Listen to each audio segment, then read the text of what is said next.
Slow upload speeds were to freeze your face and you accidentally snub a newborn. Nothing is ever good enough for you. Just for Kaya restaurant on Northside Drive. Witnesses told the cops Deja Colbert and her companion Antonio Davis were so unhappy with their raw sushi, they began complaining to the waitstaff and disputing their bill. A woman at that table stood up and began shouting, and according to the reporting officer, began creating a disturbance in the restaurant. The people at the table next to her, the male patron at that table, asked her to move away from his table if she was going to shout like that. Police say Miss Colbert then turned her ire towards the customer, and he put his beer between them, which led to some of that beer getting on Miss Colbert. He either poured it on her or it spilled, just as a matter of holding it up and then two bumping together.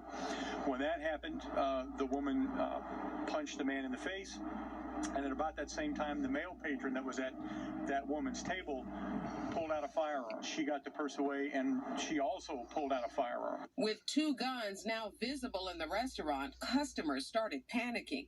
An employee flagged down a state trooper for help, and APD was called. Miss Colbert and Mr. Davis, who both had guns out, were arrested. But police say this chaos should have never happened. If you resort to deadly force or pulling out a weapon or a pistol to try to get your way, either with another patron or the management or staff of a restaurant, it can lead to prison. These are serious, serious charges, and people can get real prison time over this. Not to mention, someone could lose their life. Atlanta police tell me there is surveillance video in this case. Those two Why are black folks always the one to pull weapons and use them all too often? Is simply about human rights. Newsletter reporter Rob D'Arienzo explains. These students say they came up with the idea in class one day to honor the lives of Breonna Taylor, George Floyd, and others who have died in police encounters. The principal told them it had to come down. We was just all confused, like, why should we take it? Like, what's the main reason you want us to take it down? The display on the door to the classroom at Kennesaw Mountain High School read Black Lives Matter and say their names. It wasn't like it was just the black students that made the door. Like, all types of races made that door. And, like, it showed that actual people care about us and, like, they believe in, like, the message of Black Lives Matter. We was just all confused. slow upload speeds were to freeze your face and you accidentally snub a newborn. Nothing is ever good enough for you. Just for Instead of $2 million, they asked for $50 million. $50 million in seed money. We could not respond to those demands. Well, today, those three survivors rode in a horse-drawn carriage during a memorial march honoring that dark day in American history. Law enforcement officials say they understand the issue, but still disagree with the decision to exclude one group at an event that's aimed to be inclusive. LGBTQ law enforcement members in particular are also upset. We know reform needs to happen. We know evolution needs to happen with law enforcement.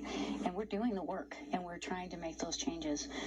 But not accepting us as human beings because of the uniform that we wear, it doesn't seem as inviting and as inclusive as the community I thought that we were. Now, in the past, some police departments have even set up booths to attract potential recruits. A Denver Pride's decision comes as New York City's Pride Parade organizers banned police from its events until 2025. slow upload speeds were to freeze your face and you accidentally snub a newborn.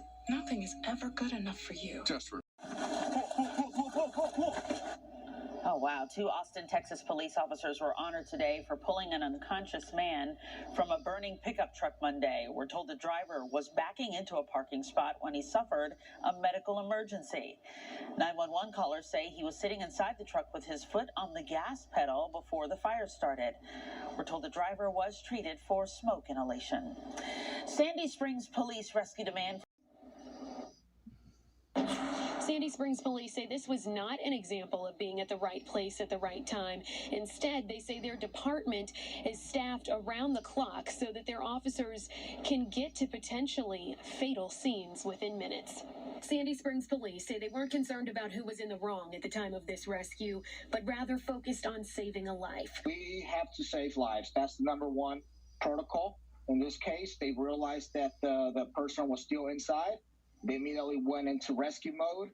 And it was the perfect definition of teamwork. Body camera footage shows Sandy Springs police running toward this burning car. Some officers worked to break the car windows and pull a man from the life-threatening wreck. Others used a fire extinguisher to hold off the flames. It was around 2 o'clock Friday morning when police got the call for a car that crashed into a power pole on Roswell near Belle Isle Road. It was in front of an apartment complex, so the neighbors heard the loud crash. They looked out the window and they saw the car. It was smoking. Police say the entire endeavor, from the call to the all clear, was just a matter of minutes. Police say the driver was intoxicated and they expect him to recover, but they say this isn't the first time he's been caught drinking and driving. There's Uber, there's Lyft. That's all it takes.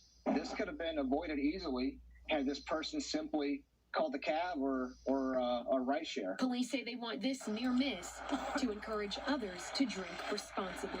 Sandy. Body camera video, surveillance video, and several 911 calls paint a picture of what led to an officer-involved shooting last weekend in Athens, Clarke County. Police say the suspect was walking around a park pointing a long gun at adults and children, and they say it happened 2 days in a row. Fox 5's Eric Perry breaks down that video tonight. 911 calls, surveillance, and body cam footage all show the scary moments that 38-year-old walked around the park with that long gun. He also shot at several cars as well. Hey, this is a guy on Vine Street walking around with a gun, talking trash. I'm just calling because he's walking around like he's going to shoot a lot of folks. Calls to the Athens Clarke County Police Department poured in May 22nd as a man with a long gun walked around Walker Park, known locally as Trail Creek. According to a police report, the man, later identified as 38-year-old Juan Joseph Daniel Castellano, was shouting at people and fired shots, hitting several cars with people inside. When I rolled down past him, he shot at my window and at he shot at both of my windows. Like, Did he shot at your windows? Yes, me and another person was riding, and he shot at both cars. Police brought in drones and canines to search the area, but did not find anyone. I need you guys to hurry up. There's a guy walking around at the spot pad on Trail Creek with a weapon yelling at kids and people here. Can you guys please hurry up? The next day, Castellano was back, this time near a water park filled with children. Surveillance video shows him pointing the gun at adults and children. Police say the man then carjacks 2 people and attempts to get away for a second day.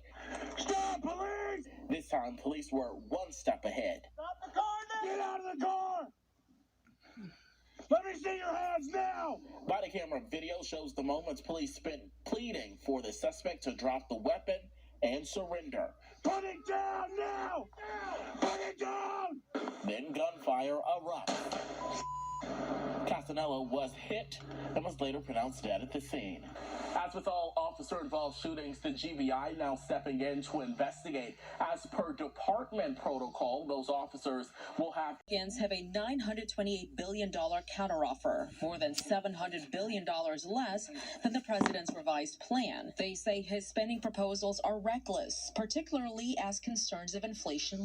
We cannot continue down this path. Those concerns rising on Friday when the president released a $6 trillion budget proposal. It takes into account his infrastructure and $1.8 trillion American Families Plan, and also lays out $1.5 trillion for military and domestic programs. So I anticipate we are going to be hard at work over the next couple of days through. This cemetery was so overgrown with weeds, you couldn't even see this sign. I'm Denise Dillon. What happened that made that change? Coming up.